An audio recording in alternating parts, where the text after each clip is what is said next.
Homemade falafels, no massive amount of oils needed, in the air fryer, record time, balanced flavors. Falafels 2026, this is how we're doing it.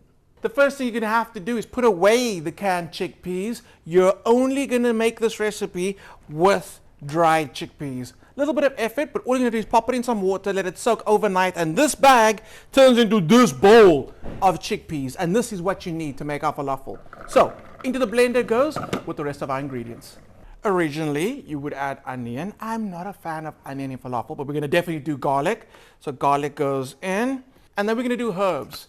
And this is the one time you get to just be like free with it. You do it by heart. So if you like the flavor of parsley, you chuck it in. What's also lovely is you use all of it. Stalks, leaves, everything, zero waste. A little bit of dill, same story. Stalks go in, fronds go in, everything goes in. The dill and parsley is not only for flavor, which is great by the way, you're also gonna get color. Crispy brown on the outside with that green on the inside, and that's what we're looking for. Chili powder for a little bit of heat, Coriander for some earthy citrus flavor. Ground cumin for the savory notes. Baking powder goes in. Baking powder and bicarbonate of soda, two amazing ingredients in falafel. Gives you that texture, but also helps with the color. Very important.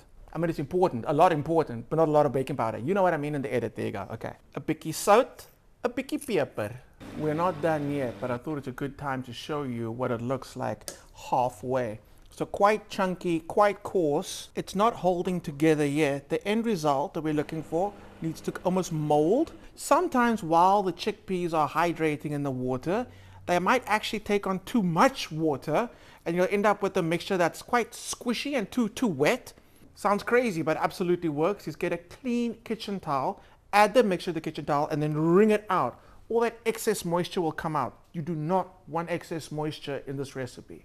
I like that shape, but essentially you can make them any shape that you want. Little donuts, little balls, little rugby balls, little soccer balls, you can make them whatever shape you like. I've said it before and I'll say it again. If you have an air fryer, you should be dispensing your oil out of a spray bottle. So our beautiful falafels get a little dusting, a misting of olive oil, and then it's to the air fryer.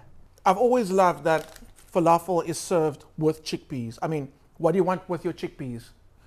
More chickpeas. Sumac onions, my absolute favorite. Tweaking it a bit, a little bit of fresh apple in there as well. This is how we do falafel. But we want to know, who's that one friend that you would share this platter with? Tag them down below. We want to see the future.